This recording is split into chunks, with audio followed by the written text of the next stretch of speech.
ملائکہ نے اپنے بال جھٹکتے ہوئے کمر پر گرا دیے جبکہ وہ اسے دیکھتا رہ گیا۔ کیا ہو جاتا اگر وہ حسین لڑکی بھی اتنی ہی پر اعتماد اور سنجیدہ مزاج ہوتی؟ کیا ہوتا وہ اگر اس کی قدم سے قدم ملا کر کھڑی ہو جاتی، اس کی آنکھوں میں دیکھتے ہوئے ہلکے سے پوچھ لیتی؟ لیکن شاید سب کچھ مکمل ہونے کے لیے نہیں ہوتا۔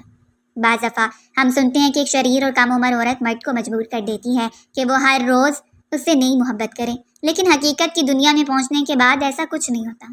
ہر مزاج کا مرد دنیا میں پایا جاتا ہے اور مزاج کے مطابق ہر شخص اپنی آزاد رائے کا حق رکھتا ہے۔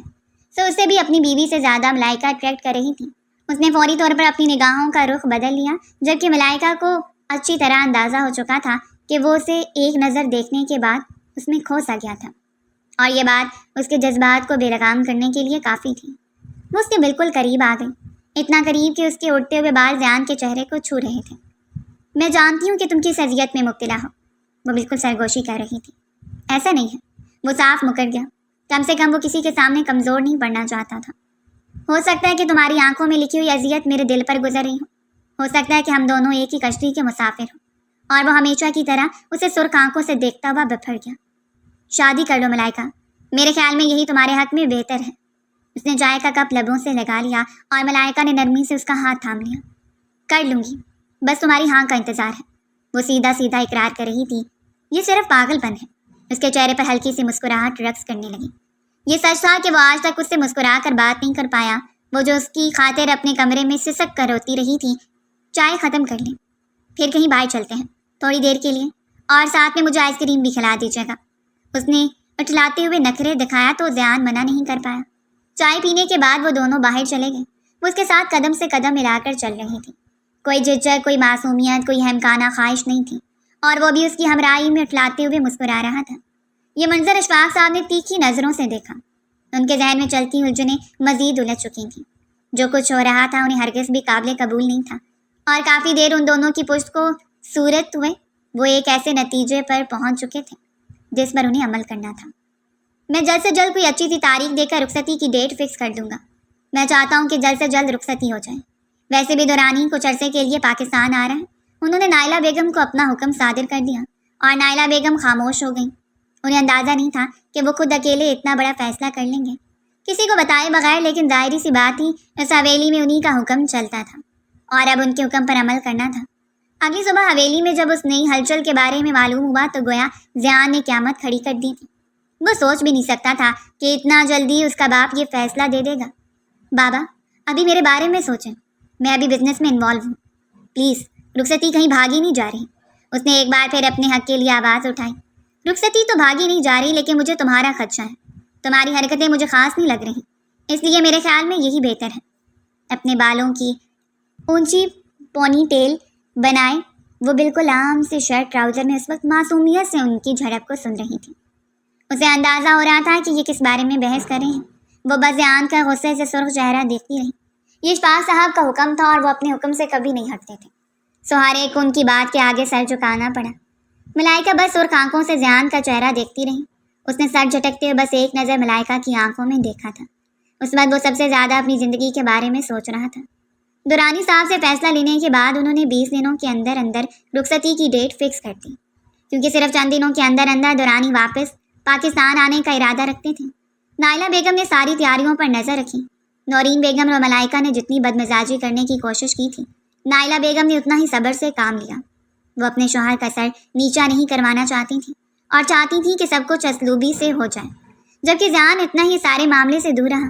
کتنی بار نائلہ بیگم نے اسے سمجھایا تھا کہ وہ زیان کے کمرے میں جائے، اس کے قریب جائے، اسے اپنی جانب راغب کرنے کی کوشش کرے، اور اس نے کوشش بھی کی تھی، لیکن ہر بار ہی دھدکار اس کے نصیب میں آئی اور وہ خاموشی سے واپس پلٹ آتی۔ رونے کے علاوہ اس کے پاس اور کوئی چارہ نہیں ہوتا تھا۔ اسے اتنا معلوم تھا کہ زیان اس کا شوہر ہے، اب وہ رخصت ہو کر مکمل طور پر اس کے پاس جا رہی ہے، لیکن زیان کا عجیب و غریب رویہ اس کی سمجھ سے باہر تھا۔ آخر وہ شخص اس سے اتنا کیوں دور رہتا ہے؟ بلاخر وہ دن بھی آ گیا جس دن اس کے ہاتھوں پر زیان کے نام کی مہندی سجا دی گئی۔ اس کی مہندی سے چمکتے ہوئے ہاتھ محبت کی شدت کو ظاہر کر رہے تھے۔ یہ سچ تھا کہ وہ محبت کی شدتوں سے واقف تھی۔ وہ سمجھ سکتی تھی کہ وہ جذبہ جو اس کے دل میں زیان کے لیے موجود ہے کافی اہم ہے۔ وہ کافی دیر اپنی مہندی سے چمکتے ہوئے ہاتھوں کو دیکھتی رہی، اور پھر شرماتے ہوئے مسکرا کر اپنے چہرے پر رکھ لی۔ ایک امسن سی نفیس دلہن جو اپنے بھیا کے انتظار میں خوبصورت سپنوں کو آنکھوں میں سجائے بیٹھی تھی، نہیں جانتی تھی کہ کون سی قیامتیں اس کی منتظر ہیں۔ جبکہ اس روز بھی وہ چند منٹ کے لیے فنکشن میں شریک ہوا اور پھر فنکشن ادھورا چھوڑتے ہوئے اپنے کمرے میں چلا گیا۔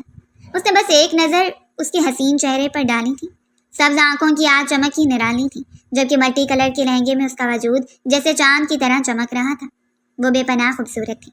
زیان کے اس طرح دیکھنے پر اس نے بنو میں اچکا کر زیان کو دیکھا اور پھر اپنی آنکھوں کو معصومیت سے مون کر جیسے پوچھا ہو کہ وہ کیسی لگ رہی ہے، جبکہ زیان نے رخ موڑ لیا۔ اسے اپنی بے ساختگی پر غصہ آیا تھا۔ اس وقت وہ اپنے کمرے میں جا رہا تھا جب اسے پھولوں کی ٹرے اٹھا کر آتی ہوئی ملائکہ نظر آئی۔ زرد کلر کے لباس میں وہ اچھا خاصا سجی ہوئی تھی، ہاتھوں میں پھولوں کے گجرے اور پشت پر بکھرے ہوئے بالوں میں ڈالے ہوئے کرل۔ اس نے ایک ہی نظر میں اس کا موازنہ زری سے کیا تھا، لیکن حقیقت یہی تھی کہ وہ زری سے کم خوبصورت تھی۔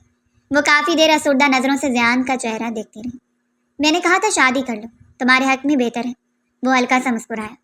یہ انتظار بہت اچھا ہے، شاید کبھی پھل مل جائے۔ وہ بس اسے تپش دیتی ہوئی نظروں سے دیکھتی رہی۔ اس انتظار کا پھل نہیں ملنے والا، یقین رکھو۔ وہ بس قریب سے گزر گیا۔ ایک پل کے لیے دل میں بغاوت نے سر اٹھایا تھا کہ وہ اب بھی انکار کر دے۔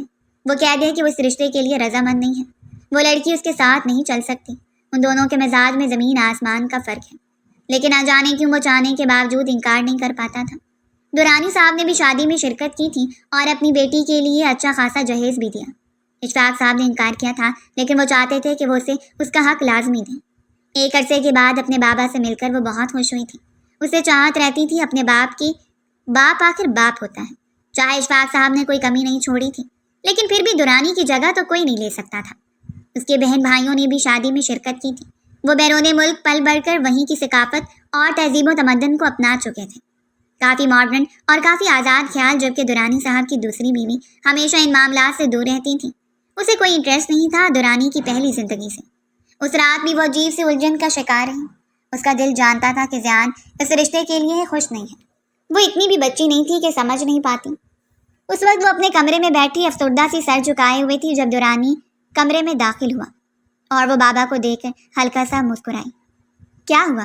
میری بیٹی افسردہ نظر آ رہی ہے۔ انہوں نے نرمی سے اس کے ماتھے کو لبوں سے چھوا۔ بابا، مجھے ایسا کیوں لگ رہا ہے جیسے زیان خوش نہیں ہے؟ بابا، وہ مجھے پسند نہیں کرتے۔ اسے اپنا خدشہ ظاہر کیا اور درانی صاحب نے نرمی سے اس کے ہاتھوں کو تھام لیا۔ نے کہا کہ رشتے میں بہت طاقت ہوتی ہے، تم اس کی بیوی ہو۔ یہ رشتہ آج سے نہیں 5 سال پہلے سے قائم ہو چکا ہے۔ اگر وہ اس رشتے کو تسلیم نہ کرتا تو کبھی رخصتی کے لیے ہاں نہ کرتا، جبکہ وہ اچھی طرح جانتی تھی کہ اس نے رخصتی کے لیے کیسے کھڑے کھڑے ہی انکار کر دیا تھا۔ اس نے بس سر جھکا لیا۔ وہ اپنے باپ کی زندگی میں بیجا مداخلت کر کے اس کے لیے مزید پریشانیاں پیدا نہیں کرنا چاہتی تھی۔ میری بیٹی بہت بہادر ہے۔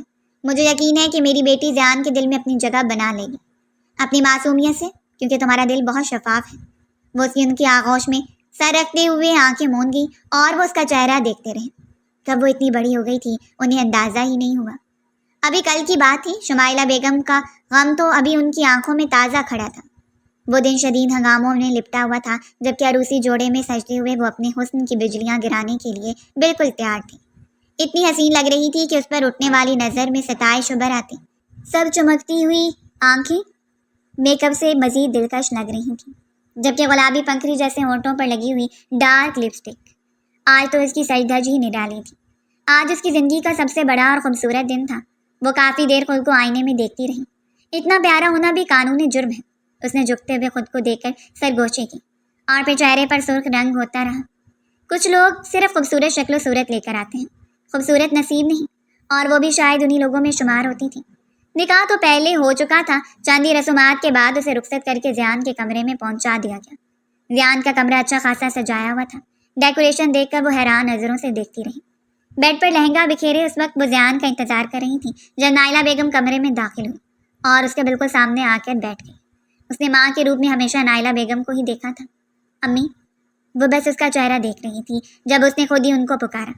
زیان غصے کا تیز ہے، تھوڑا جذباتی ہے، لیکن اگر پیار سے میری بیٹی اس کے دل میں اپنی جگہ بنائے گی تو وہ ضرور تمہاری طرف متوجہ ہوگا۔ ابھی اسے لگتا ہے کہ یہ رشتہ اس کے بابا نے زبردستی اس کے سر تھوپ دیا ہے، لیکن جب اسے تمہاری محبت کا احساس ہو جائے گا تو سب کچھ ٹھیک ہو جائے گا۔ وہ کافی دیر ناسمجھی سے نائلہ بیگم کا چہرہ دیکھتی رہی اور پھر سر جھکا دیا، جبکہ آگے بڑھتے ہوئے اس کے ماتھے پر لب رکھ کر وہ خاموشی سے کمرے سے باہر نکل گئی۔ اس نے شوق نظروں سے کمرے کا جائزہ لیا اور پھر اٹھتے ہوئے کمرے کے وسط میں آ گئی۔ اپنے لہنگے کو پھیلا کر وہ گول گول جھومتے ہوئے گویا لطف اندوز ہو رہی تھی، جب ایک دم ہی دروازہ کھلا اور وہ جلدی سے وہیں فرش پر بیٹھ گئی۔ بکھرا ہوا لہنگا مزید بکھر گیا۔ آنے والے نے ایک پل کے لیے حیرت بھری نظروں سے اسے دیکھا تھا، اور وہ جو اسے حیرت سے دیکھ رہا تھا، اس کے اس قدر حیرت سے دیکھنے پر وہ ہلکا سا مسکرائی۔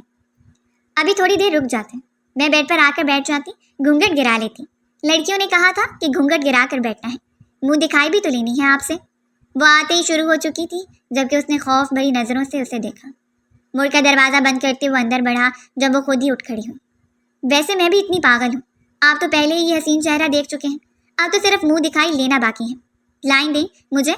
معصومیت سے آنکھیں پٹپٹاتے ہوئے اس نے اس کے سامنے اپنی گلابی ہتھیلی کو پھیلا دیا، اور وہ نہ چاہتے ہوئے بھی اسے انکار نہیں کر پایا۔ اپنے پاکٹ سے ایک چھوٹی سی ڈبیا نکالتے ہوئے اس نے اس کی ہتھیلی پر سجا دی اور پھر کوٹ اتارتے ہوئے بیڈ پر بیٹھ گیا۔ وہ ایک بار پھر چہکتے ہوئے اس کے قریب آئی تھی، اس کے سامنے ہی بیٹھ گئی۔ وہ کتنی ہی دیر اس کی دو آتشہ حسن کو دیکھتا رہا۔ بلا شبہ وہ بے حد حسین تھی، اتنی حسین کہ اس کے حسن کے آگے اسے ہتھیار ڈالنا پڑے۔ اس نے نرمی سے اس کے لبوں پر اپنی انگلی پھیری۔ تم جانتی ہو میں تمہیں اپنے برابر لے کر نہیں چل سکتا، کیونکہ تم میرے لیے باعث شرمندگی ہو، لیکن تم اتنی خوبصورت ہو کہ میں تمہیں خود سے دور بھی نہیں رکھ سکتا۔ اس نے کہہ دیا تھا اور وہ اس کا چہرہ دیکھتی رہی۔ اب تو میں آپ کی دلہن بن گئی ہوں، اب تو میں ساری زندگی آپ کے ساتھ رہوں گی۔ اس نے نرمی سے اس کا بازو تھامتے ہوئے اس کے کندھے پر سر رکھا، جبکہ مقابل کی دھڑکنیں اپنے عروج پر پہنچ چکی تھیں۔ اس کے حق میں موجود بیوی جو اپنے حسن سے اس پر ستم ڈھا رہی تھی، جبکہ اس کی بچگانہ حرکتیں جو بار بار قریب آتے ہوئے اس کے دل کے تاروں کو چھو رہی تھی۔ بھلے سے شادی اس کی پسندیدگی کے مطابق نہیں ہوئی تھی، لیکن پھر بھی وہ مرد تھا۔ اپنے جذبات پر قابو پانا اس کے لیے مشکل ترین مرحلہ تھا۔ وہ کافی دیر خمار آلود نظروں سے اس کے چہرے کو دیکھتا رہا، اس کے لرزتے ہوئے لب جو اب اس کی قربت میں کپ کپا رہی تھی۔ یہ بھی منافقت کا بڑا گہرا درجہ ہے کہ مرد کو کم عمر بیوی بھی چاہیے جو اس کی تنہائی کو حد سے زیادہ رنگین بنا دے، جو اس وقت ناسمجھی کا مظاہرہ کرتے ہوئے اسے مزید بے قابو کر دے، اور پھر خود اعتماد بیوی بھی چاہیے۔ کچھ لوگ ہماری زندگی میں ایسے ہوتے ہیں جو خود کو کامل سمجھتے ہیں۔ اس نے نرمی سے اس کا ہاتھ پکڑ لیا۔ لاکھ اختلافات صحیح، لیکن تم بہت خوبصورت ہو۔ چلو میں تمہاری آنکھوں پر بات کرتا ہوں، یعنی بکھرے خوابوں پر بات کرتا ہوں۔ اس نے نرمی سے اس کی آنکھوں میں دیکھا تھا اور پھر نظر سرکتے ہوئے اس کے لبوں پر جم گئی۔ تمہارے لبوں پر بات کرتا ہوں، یعنی گلابی پنکھڑی کی بات کرتا ہوں۔ وہ ہلکے سے گنگنایا تھا، جبکہ وہ ساکت بیٹھی اس کا چہرہ دیکھتی رہی۔ تمہاری زلفوں کی بات کرتا ہوں، یعنی ناگن کی بات کرتا ہوں۔ اس نے ہاتھ بڑھاتے ہوئے زری کی لمبی زلفوں کو جوڑے کی قید سے آزاد کر دیا۔ تمہاری رنگت کی بات کرتا ہوں، یعنی سنہری کرنوں کی بات کرتا ہوں۔ اس وقت اس کی انگلی اس کے چہرے کی خد و خال پر رقص کر رہی تھی، اور وہ جیسے کسی اور ہی جہان میں ڈوب گئی۔ وہ آج سے پہلے اس ذہان سے متعارف ہی نہیں ہوئی تھی جو اتنا دلکش تھا۔ تمہاری قربت کی بات کرتا ہوں۔ وہ نرمی سے اس پر جھکا، یعنی کوئی کرنے کی بات کرتا ہوں۔ وہ مسحور ہو کر مسکرایا تھا اور اسے کامل کرنے کے لیے اسے خود میں سمیٹتا چلا گیا۔ اگر اس وقت کی خوبصورتی کو زیان خان سے پوچھتا تو وہ بلا جھجک کہہ دیتا کہ زرین دورانی۔ وہ رات خوابوں میں لپٹی ہوئی رات تھی، اور اس رات کا خمار جیسی اترا وہ اپنے لہجے، اپنے رویے اور اپنی بے بسی پر غور کرتا رہا۔ اسے شرمندگی ہو رہی تھی، اسے کبھی بھی اس معصوم سی لڑکی کے قریب نہیں آنا تھا جب اس کی شرٹ پہنے بالکل غافل سو رہی تھی۔ وہ ٹیرس پر چلا آیا، ٹھنڈی ہوا اس کے سینے سے ٹکرا کر اس کی ریڑھ کی ہڈی میں سنسناہٹ پیدا کر رہی تھی۔ وہ وہیں کھڑا رہا۔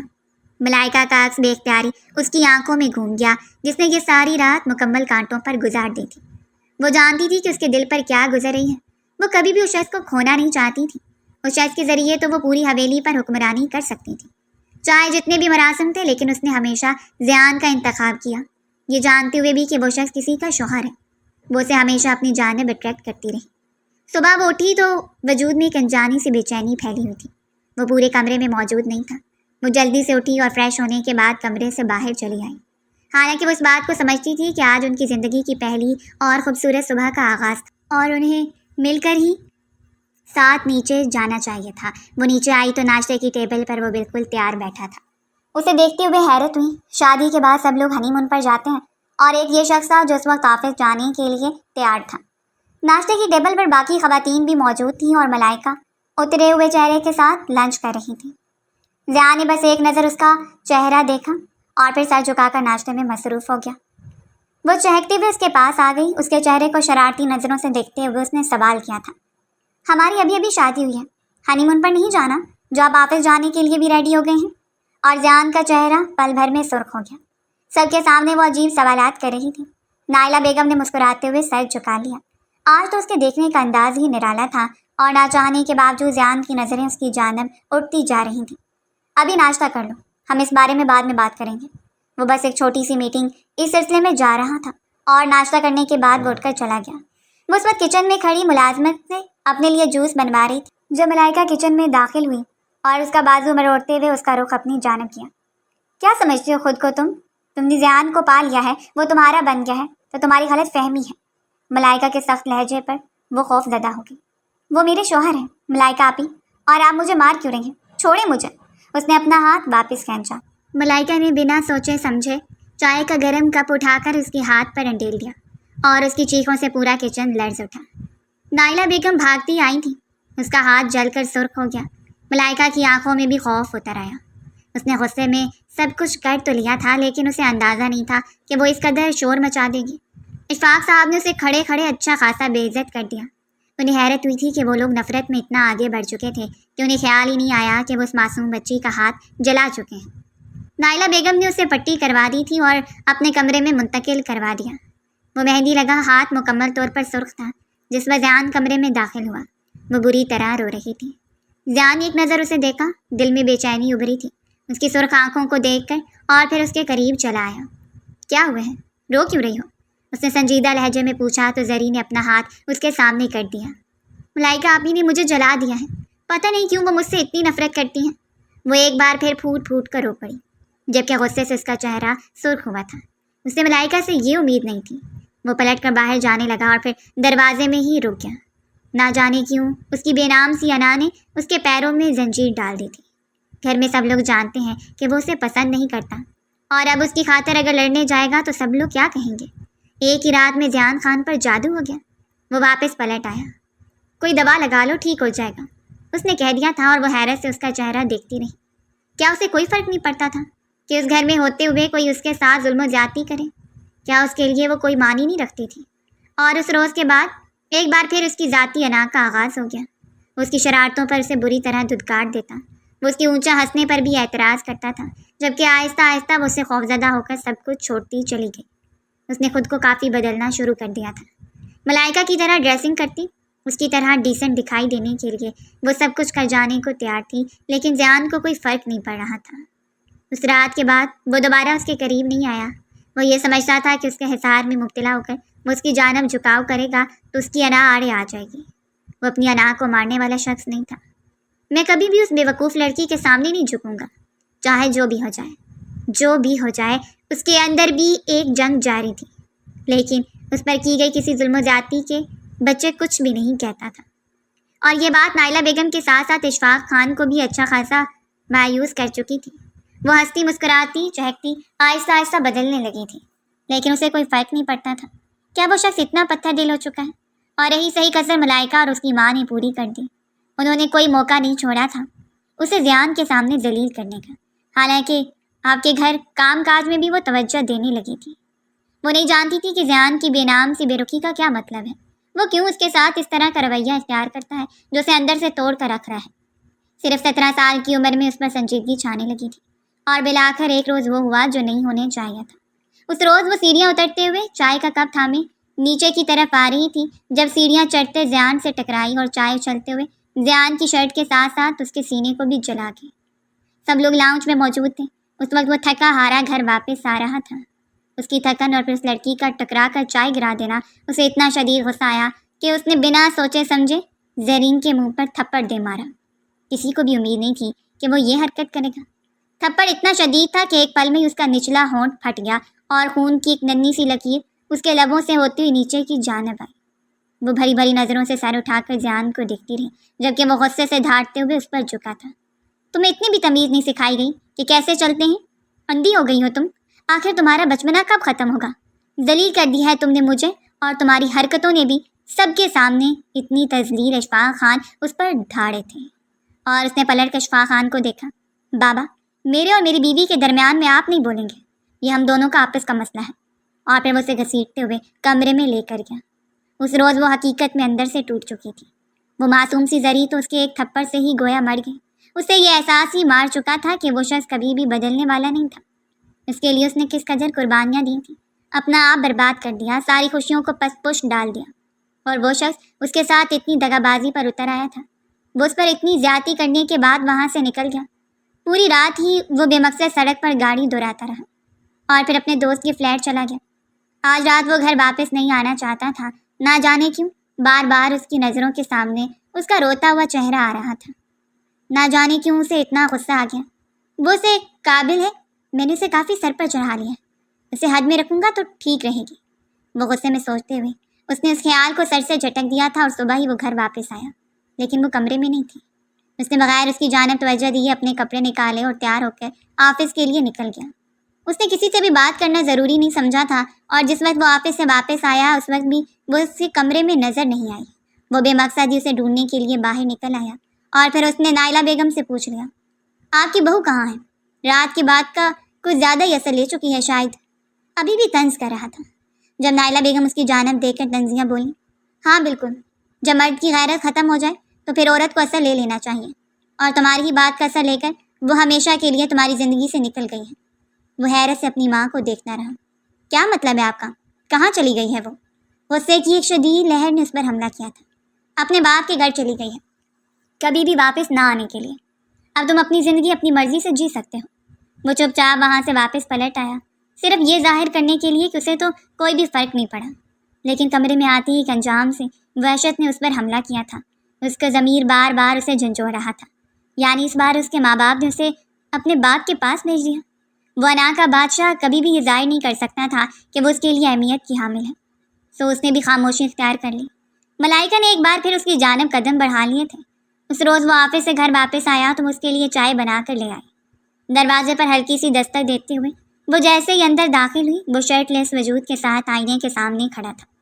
ملائکہ کو اندر آتا دیکھ کر اس نے بیڈ پر پڑی ہوئی شرٹ کو اٹھا کر پہننا شروع کیا۔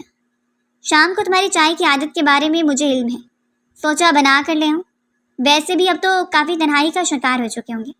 ملائکہ نے جانچتی ہوئی نظروں سے اس کے چہرے کو دیکھا تھا۔ وہ مبہم سا مسکرایا، دل میں عجیب سا طوفان اٹھا تھا۔ وہ ہر وقت ہنستی اور کھلکھلاتی ہوئی لڑکی، وہ جس کی اونچا ہنسنے پر بھی اسے اعتراض تھا، جس کی شرارتوں سے پورا کمرہ چہکتا رہتا تھا، کافی دنوں سے سب کچھ ویران چھوڑ کر چلی گئی تھی۔ سو تو ہے، یعنی میری تنہائی دور کرنے آئی ہوں۔ اس نے برش اٹھا کر بال سجانے شروع کر دیے، جبکہ ملائکہ ستائش بھری نظروں سے اسے دیکھتی رہی تھی۔ وہ وقت نور نہیں جب تم میری پناہوں میں ہوگے زیان خان، میں تم سے کبھی بھی غافل نہیں رہ سکتی۔ اسے دیکھتے ہوئے وہ دل میں سوچتی رہی، جب اس نے پلٹ کر ملائکہ کے چہرے کو دیکھا۔ کیا سوچ رہی ہوں؟ اپنی حیثیت کے بارے میں۔ اسے نرمی سے سر جھکا لیا، جبکہ وہ چائے اٹھا کر لبوں سے لگا چکا تھا۔ تو پھر کیا جواب ملا؟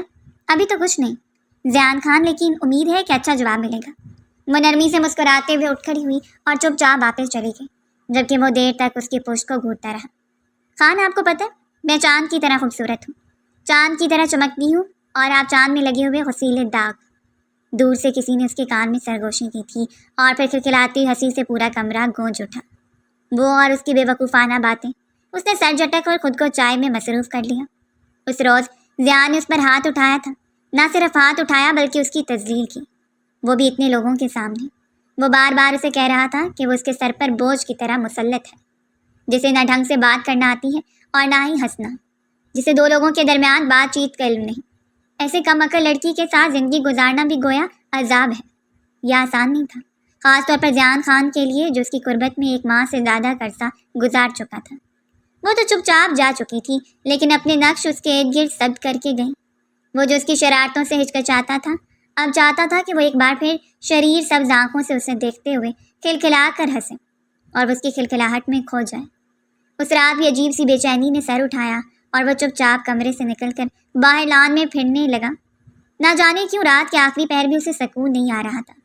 اس کی انا بار بار آ رہی تھی کہ وہ کیسے خود جا کر اسے منا کر لے آئے، اس کے ساتھ ایک نئی زندگی کا آغاز کرے، اور اسے احساس دلائے کہ وہ اس کی شرارتی آنکھوں کو مس کرنے لگا ہے۔ اس کی بچگانہ باتیں، اس کا بات بات پر تنگ کرنا، چھوٹی موٹی شرارتیں، چھوٹے موٹے نقصانات، اور پھر اسے آگ بگولا ہوتے دیکھ کر جلدی سے آنکھیں بند کر کے منہ بسوڑ لینا، گویا کبوتر کی طرح آنے والی موت سے چھٹکارا حاصل کرنا چاہتی ہوں۔ وہ سر جھکائے مسلسل اسی کے بارے میں سوچ رہا تھا۔